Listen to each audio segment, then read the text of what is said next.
Hello there, Mrs. Saunders here. Welcome back to the epic saga of calculus. Last time we saw calculus roll up its sleeves and get to work, solving optimization puzzles, navigating ships, predicting comets, and even making mathematicians rich. But in the process, a new question emerged. Could calculus not just solve problems, but actually reveal the hidden shapes of the functions themselves? Today we enter the world of the analytical applications of differentiation, where mathematicians used derivatives to sketch curves, expose extrema, and yes, even stir up a scandal or two. In 1696, a French aristocrat named L'Hôpital published Analysis of the Infinitely Small for the Understanding of Curved Lines, one of the very first calculus textbooks. At last, students across Europe had a guide to this mysterious new subject. But behind the polished pages lay a controversy. Much of the material came not from L'Hôpital himself, but from his secret arrangement with Johann Bernoulli. For a generous sum, Bernoulli provided lessons, notes, and discoveries, many of which appeared in print under, L'Hôpital's name. To be fair, L'Hôpital did acknowledge Bernoulli in the preface, and I'll quote here. Furthermore, I acknowledge that I owe much to the insights of the masters Bernoulli, especially to those of the young one, presently professor at Groningen.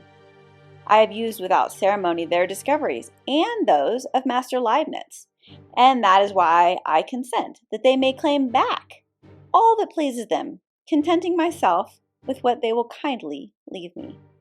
But Bernoulli thought the nod was far too small for the role that he had played. Whole sections, especially the treatment of indeterminate forms, were lifted directly from his work. To Bernoulli, it was theft. To L'Hôpital, it was a business deal. The fallout, was inevitable. L'Hôpital gained fame as Europe's first calculus author, while Bernoulli simmered in the shadows, convinced that history had shortchanged him. Even today, historians still debate whether this was plagiarism or simply the world's most expensive tutoring contract. Part of the controversy was a true gem locked within the textbook. When faced with a limit where both the numerator and denominator collapsed to zero, mathematicians once had little to do but just shrug in frustration. But L'Hôpital's rule offered a systematic escape.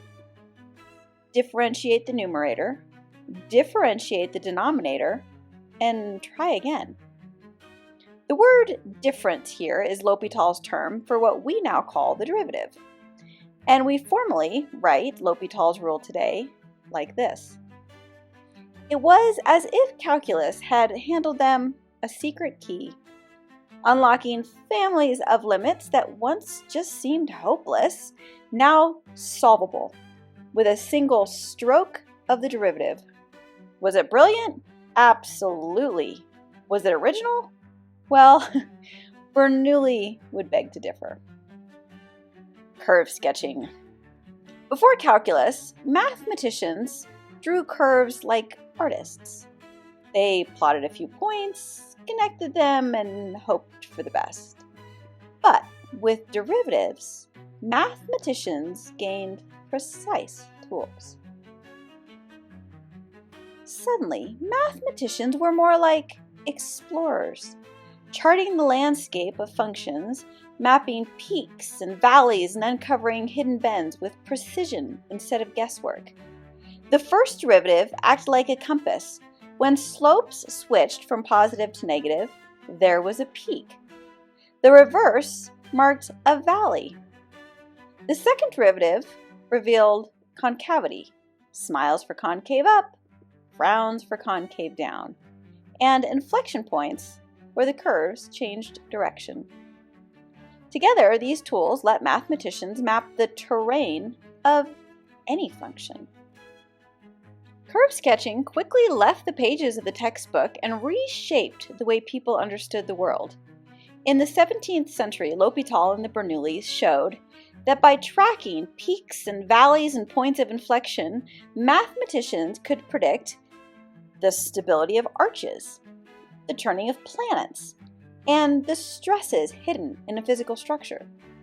Centuries later, the same tools continue to guide us. Economists trace profit curves, engineers design roller coasters, and scientists chart climate data. What began as just a set of derivative rules has become a universal language for mapping the highs and lows of both nature and society. So in this episode, calculus became the language of shapes, spotting peaks and valleys and bends with mathematical precision. Along the way, it gave us a scandal that proved even math can't escape human drama.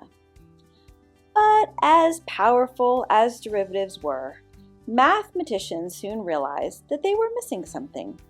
Slopes alone couldn't answer the oldest question of all. How do you measure the total?